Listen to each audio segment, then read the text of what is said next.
Hey, it's Anna. Welcome back to my channel. Today, I want to talk about the top 40 Goodreads 2023 books so far. This came out in June, but for whatever reason, I hadn't heard of it until like 2 weeks ago-ish. And I made a video talking about the 4 books on this list that I hadn't heard of. And a lot of people had thoughts about those 4 books. I'm curious to kind of get everybody's thoughts about the 40 books in total. So I'm going to split this up into what books I haven't heard of until I made that TikTok, what books I would recommend, and then what books I wouldn't recommend, and then the books that I've heard of and me taking a guess if I'm gonna like them or not. So we have 4 categories to go through, and I'm curious how similar our categories are going to be, so definitely let me know. We are gonna go backwards because I think that's kind of fun. So the first book is The Last Thing He Told Me. This was a book that I had not heard of. Apparently, based off of the numerous comments that I got on my TikTok, I learned that it is a thriller and that there is an Apple mini TV series, and some people find it predictable and boring, and some people don't. I tried not to read too many comments that gave me a hint at the description because I didn't want to get it spoiled for me. Because I do like thrillers, so I think I would want to read this. And then also, I really am just a sucker for like book to TV, book to film adaptations. So I definitely would want to read it before watching the TV show. But before I looked at this list, I had never heard of this book at all. I had maybe seen it on like my Libby Skip the Line list, but I had never seen it on any other type of bookish social media. The next book I've actually read, it's Love on the Brain by Ali Hazelwood. This is my, I would say, second favorite book out of the 3 I've read of hers. I think all of her STEM books just get better and better. So we have B. Königswasser. She goes to work with this grant, and it turns out her longtime enemy is also working for the grant, and it's all about her and the enemy's relationship. I don't remember his name. That's gonna make a video later this year. Very fun. Next, we have Malibu Rising. I have heard of this one. I do own this one, and I think I'm going to like it because it's more of a Taylor Jenkins Reid mystery book, and I did like the mystery behind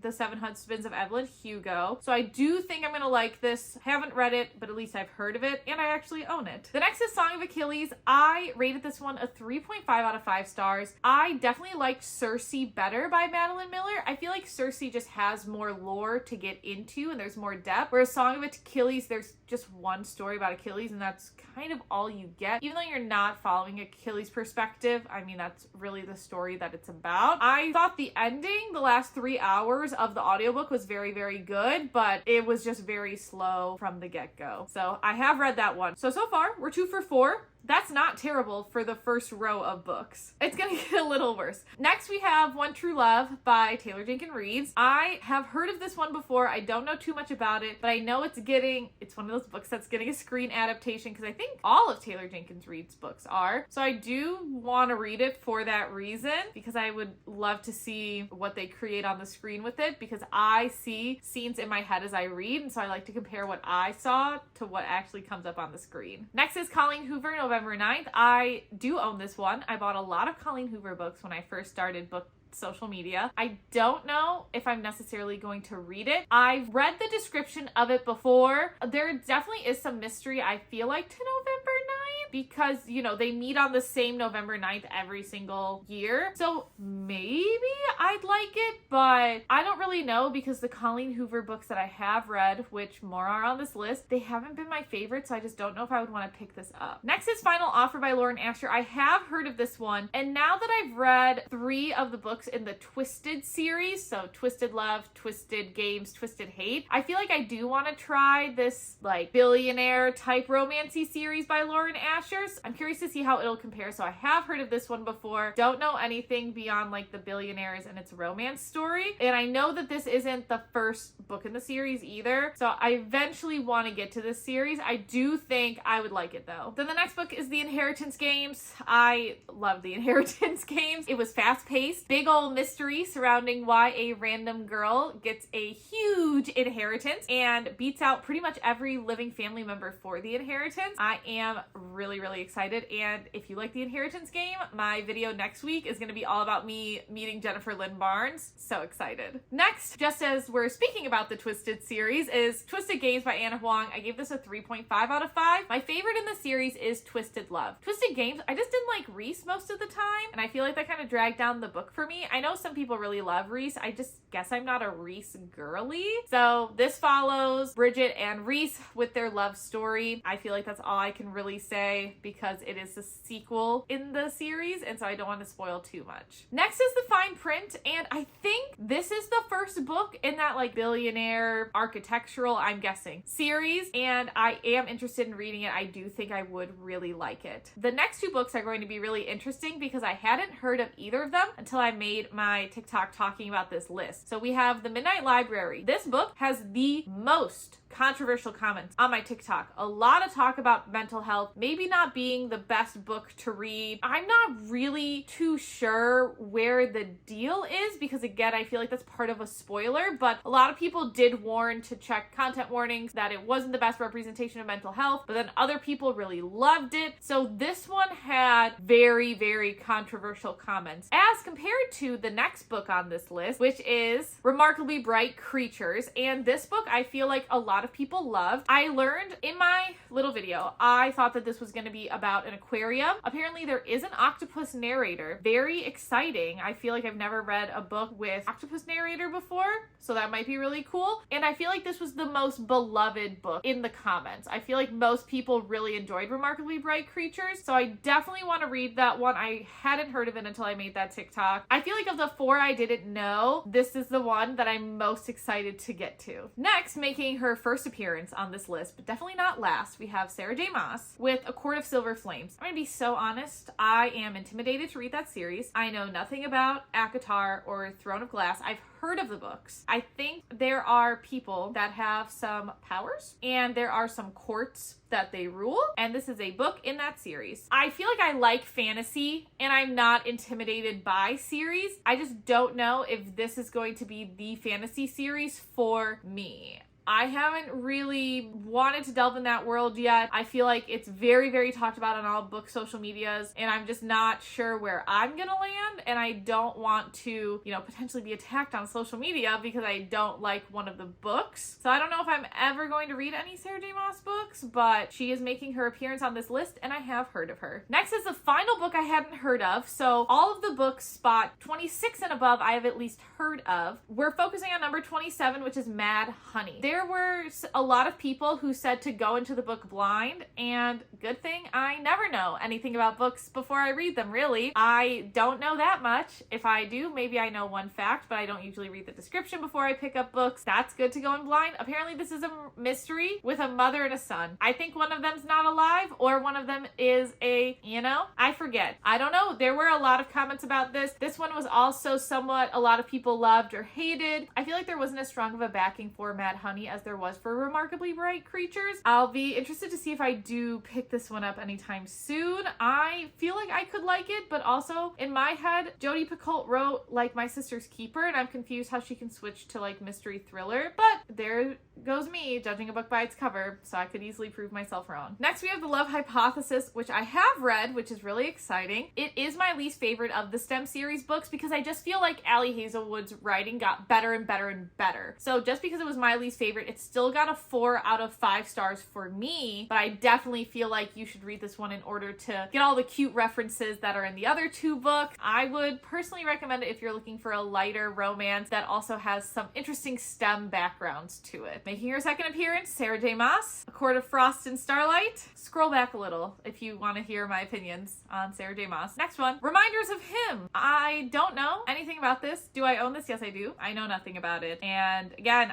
once we get to a few in the future, when we get to the first Colleen Hoover book I've read, we'll see why I'm kind of like hesitant to get into more of her books beyond the controversies of her as an author. Next we have Icebreaker. I have heard of this one. I do want to read this one. A little hockey romance seems like fun, but I just haven't had as strong of a desire to read this one as I have had to read other books. I do think I will enjoy Icebreaker because I feel like I'm getting more comfortable with romance and spice as a reader, so I feel like it'll be right up my alley, but I don't know if I'm gonna pick it up this year. Next we have Things We Hide from the Light. I definitely want to read this one this year. I'm waiting until the next book in the trilogy series comes out, because I feel like I'm just gonna want to binge the books. I read Things We Never Got Over so fast, so I feel like that's gonna be a similar deal with Things We Hide from the Light, but I really don't want to wait for the third book. I feel like I'll just get both books at the same time and just binge read them. All right, we're on to Ugly Love by Colleen Hoover. So this is a book that I can actually talk about. I don't really like Colleen Hoover's books simply because I feel like some of them are very much for the money grab, and I just feel like some of them are a little too awkward for me. Ugly Love is the perfect example of it just being way too awkward. I feel like you get hit with a lot of trauma in this book, and the humor that is somewhat used to like compensate with it just feels awkward. It's not for me. I will say, I do like how this almost feels easier to read. It very much reminds me of the pace at which I can read Frida McFadden books, but I just don't get as much enjoyment out of these books. And I think it's, again, just because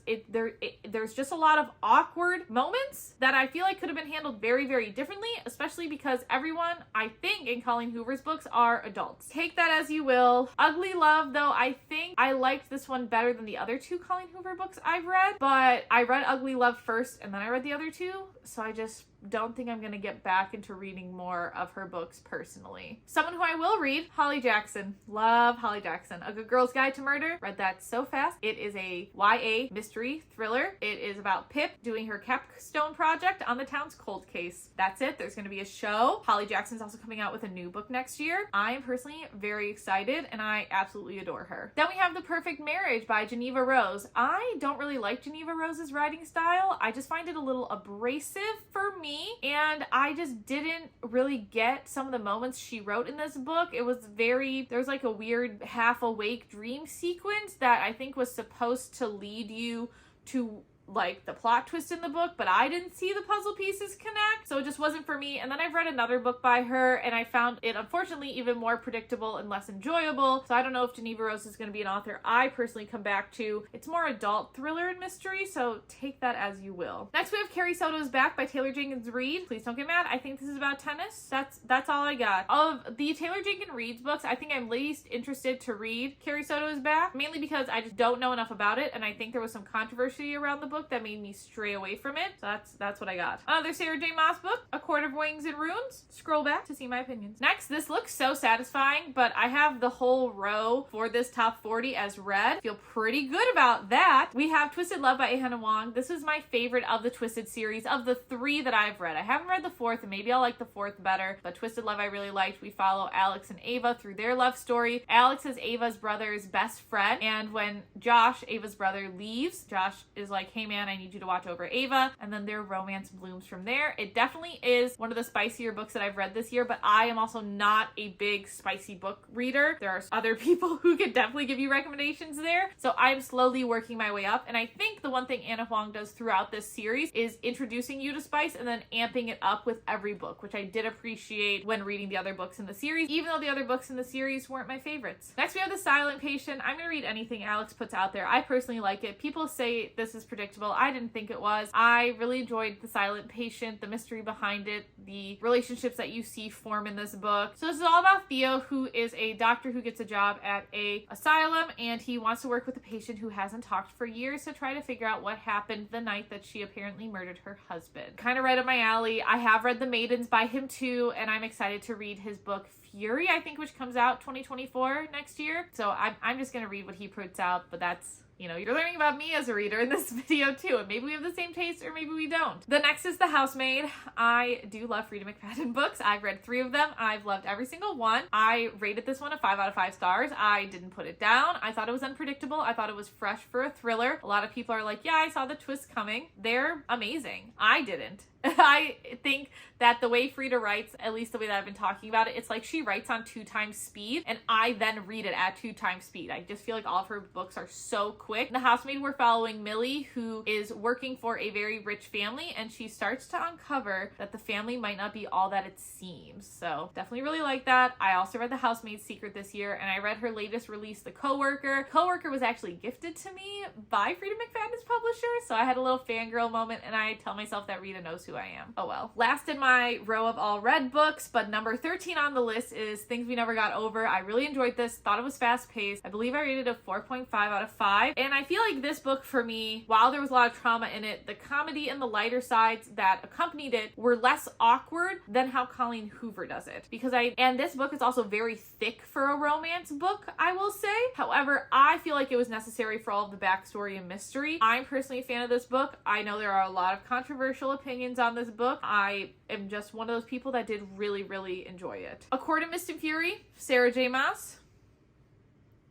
Next, we have Book Lovers by Emily Henry. Book Lovers was my favorite. I loved being in this world with Nora as she is taking her sister on a kind of like baby moon trip where, you know, she's going to take care of her sister for a month and they're going to go to this place that her sister loves. And of course, she sees one of her nemesis in the small town and it's all about her and the nemesis' romance. And his name is Charlie, so it's all about Charlie and Nora's romance. I remember these the more that I talk about them. But this was my favorite Emily Henry book by far, especially compared to Happy Place, which is my least favorite book by Emily Henry. And I personally think if you're going to start reading Emily Henry books, I wouldn't start with Book Lovers. I would start with, for me, People We Meet on Vacation. I think that book gives you a good view into Emily Henry. And then I feel like you should read Happy Place last, just because it's such a departure, I feel like, from the 3 Emily Henry books that I believe most of us know: People We Meet on Vacation, Beach Read, and Book Lovers. A Court of Thorns and Roses. I will throw in that I think this is the first book in the series. I have no idea where all the other books in this series fall. Next is Spare by Prince Harry. I think I would maybe read this, but I am definitely more in my like fiction book world right now, not too much into the nonfiction. I did listen to I'm Glad My Mom Died by Jeanette McCurdy, and I feel like that's going to be the only one that I listened to this year. I have no desire to pick up The Spare by Prince Harry. Maybe one day I'll pick up The Spare by Prince Harry, but that day is not going to be anytime soon. Next, we have Verity. So this is a different section of Colleen Hoover that I'm more inclined to try, are the thriller books by Colleen Hoover. I am interested in Verity. I'm not as interested in Layla, which I know is her other thriller book. Verity,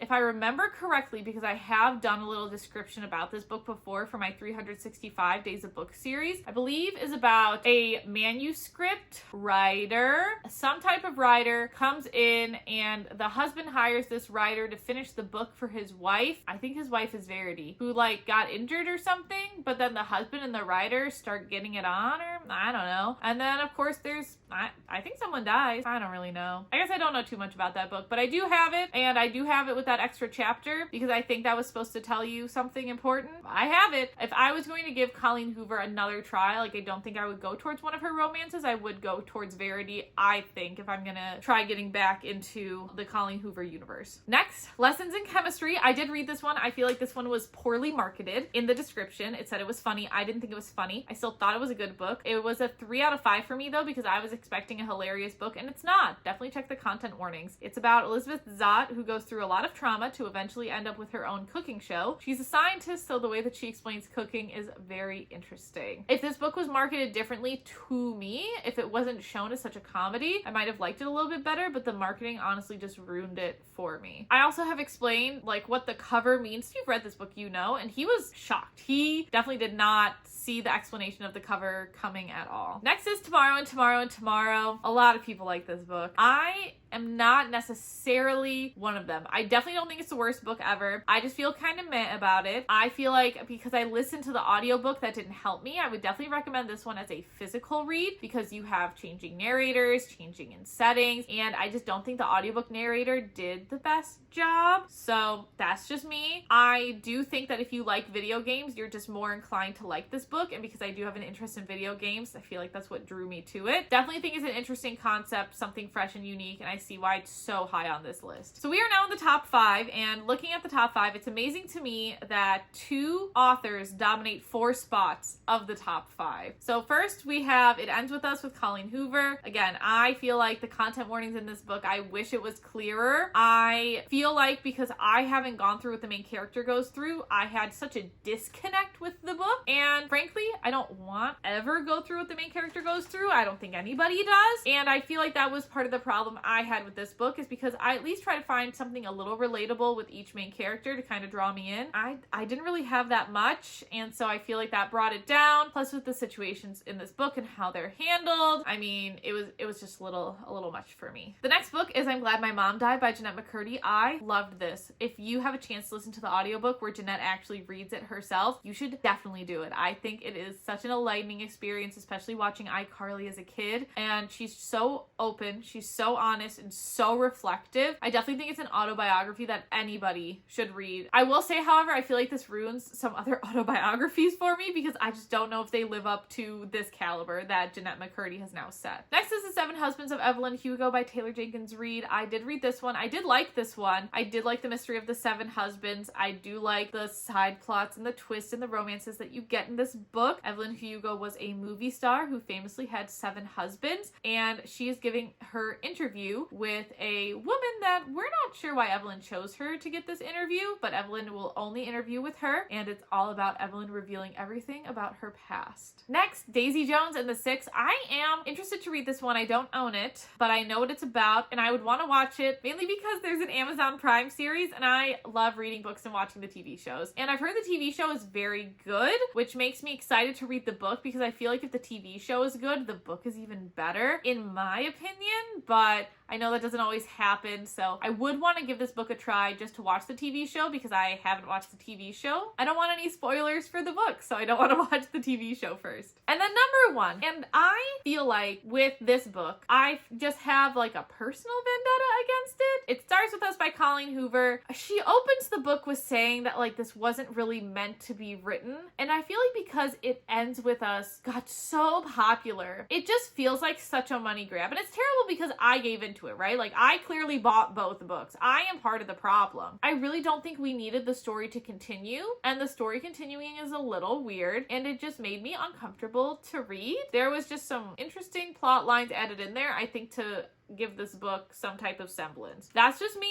That's just a personal opinion. I didn't need their story to continue after book 1, but it's number 1 on the Goodreads list, so a lot of people have read it. I don't know. So in total, I've read 19 out of the 40 Goodreads 2023 books. I feel like that's pretty good. I will be interested to see if I continue that trend of keeping up with these books that are read the most each year. I'm curious to know how many of these books you've read, what your opinions are. I am just super curious to see what everybody thinks. Obviously, these aren't like the highest rated books on Goodreads or anything like that. It's just what the most people participating in the Goodreads 2023 reading challenge have read. So it's very interesting to see a lot of books that I've seen on social media before, seeing how the hype really can carry books to being the most reviewed books in a year. I think it's just all interesting. So I'm curious to hear your thoughts. And next week, we're gonna meet Jennifer Lynn Barnes, one of the authors that's on this top 40 list.